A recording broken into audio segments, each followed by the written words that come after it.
You know, in tech, how you say something is almost as important as what you're saying. And sometimes it's a tiny grammar point that makes all the difference. Today, we're going to zero in on one of the big ones, gerunds and infinitives. Yeah, exactly. Take a look at these two sentences on the screen.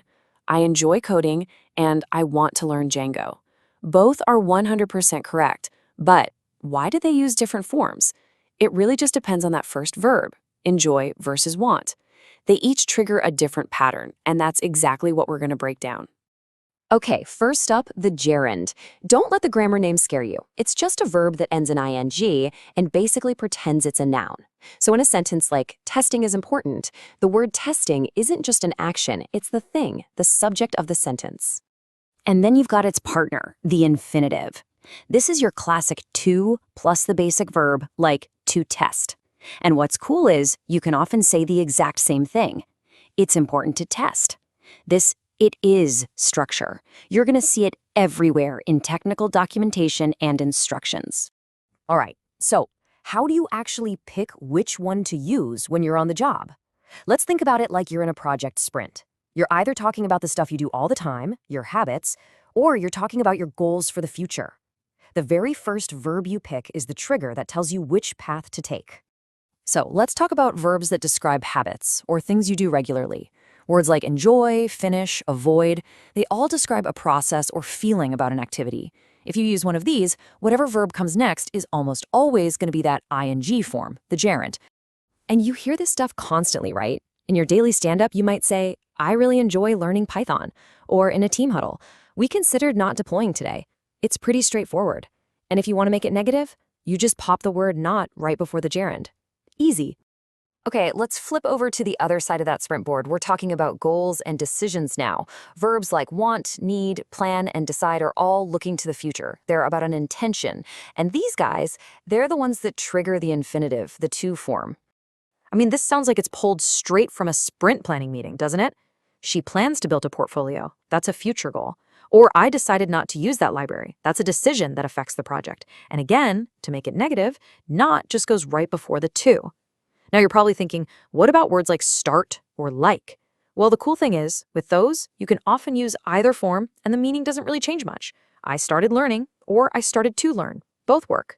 Okay, let's shift gears from just talking in stand-up to writing stuff down, like in your documentation or a README file. Because when it comes to writing, there's one rule for gerunds that is, well, it's pretty much unbreakable. It's all about prepositions.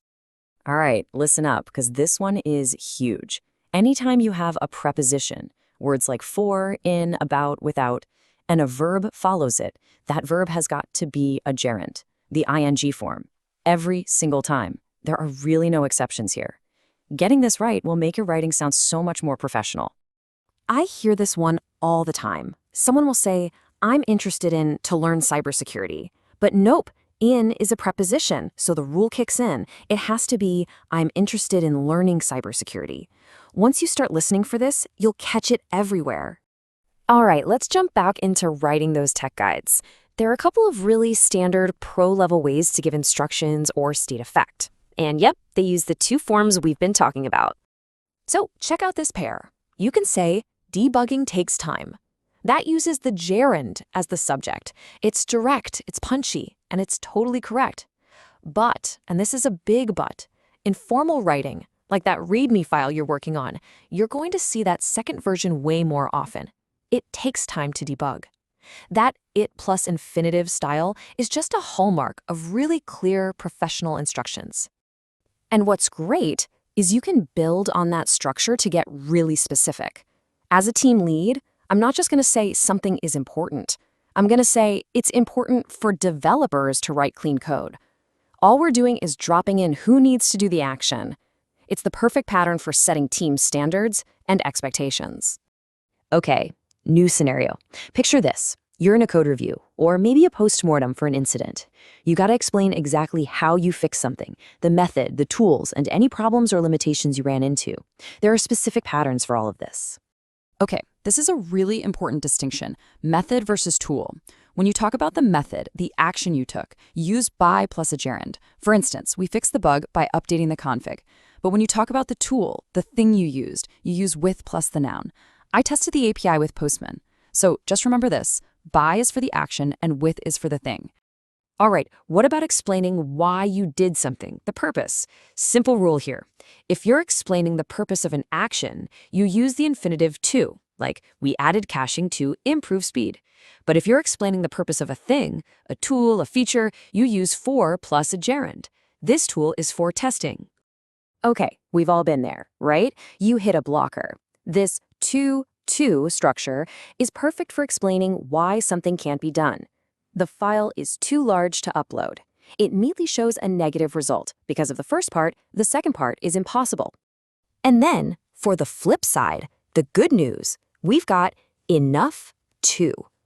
The server is fast enough to handle the traffic. This shows that a system or a resource meets the requirement needed for the action. This is a fantastic way to phrase things in a status report to show that everything's good to go. All right, team, we've hit the end of our little grammar sprint. So let's do a super quick review of the main points, and then I've got a mini challenge for you to lock in these skills. Okay, here's the cheat sheet. You ready? 1. Those first trigger verbs are your guide to using a gerund or an infinitive. 2. After a preposition, it's always a gerund. 3. By plus ing is for the method, with is for the tool. And 4. Use to for limitations and enough to for capabilities. Got it? Okay, now it's your turn. Think about a small project you've worked on, or even one you're planning. Drop a comment below and try to describe it using these patterns. Use a gerund, an infinitive, a preposition combo, and a to or enough sentence. Seriously, this is the best way to make these rules stick and actually start using them without thinking. We love to see what you come up with.